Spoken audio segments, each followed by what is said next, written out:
النهاردة هقول لكم على مزار من المزارات اللي رحتها في مكة في العمرة.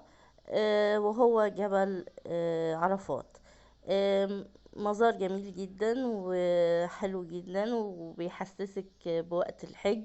ف يعني لو رحت عمرة ان شاء الله قالوا لك روحي جبل عرفات، روحي عشان تتعرفي ازاي الحج هناك بيبقى ازاي، وتشوفي المكان اللي وقف عليه الرسول عليه الصلاة والسلام في خطبة الوداع، اللي هو اللي زي ما شفناه اللي عامل زي البرج ده اللي فوق الجبل.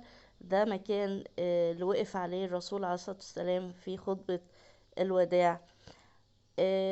جبل عرفات من الأماكن الجميلة جدا واللي ممكن تشتري منها هدايا كمان.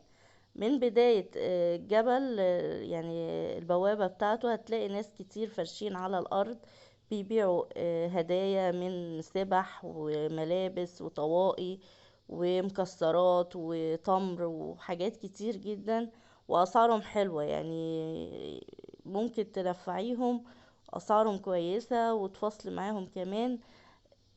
فلو حبيتي تروحي اشتري من هناك بجد. يعني من احسن الحاجات اللي انا اشتريتها من عندهم، واسعارها كويسة. جبل عرفات زي ما انتم شايفين اهو قدامكم. سهل جدا انك تطلعيه.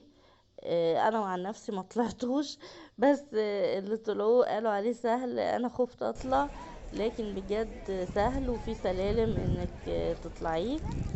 انا قعدت تحت. هروح اجرب بس اطلع. المكان جميل ونظيف، وبس هو طبعا آه، كخدمات زي الحمامات و كولدرات المية مش موجودة انها بتشتغل. هتلاقيها يعني واقفة الخدمة فيها علشان بتشتغل ايام الحج.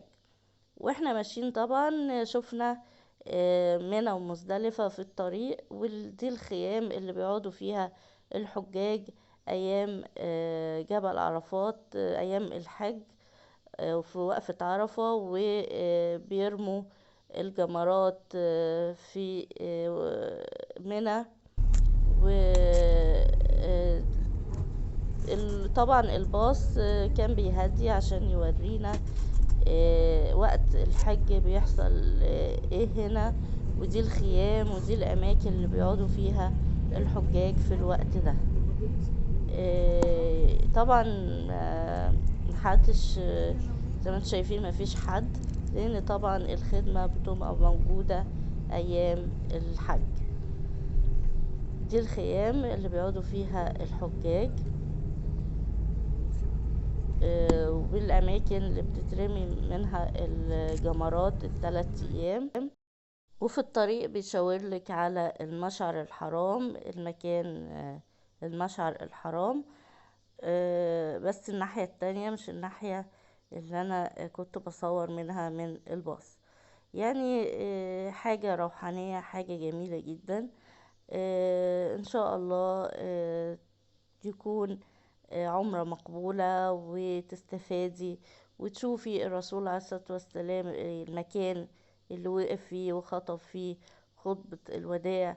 وجبل عرفات طبعا، يعني الحج عرفة من أهم ركن من أركان الحج.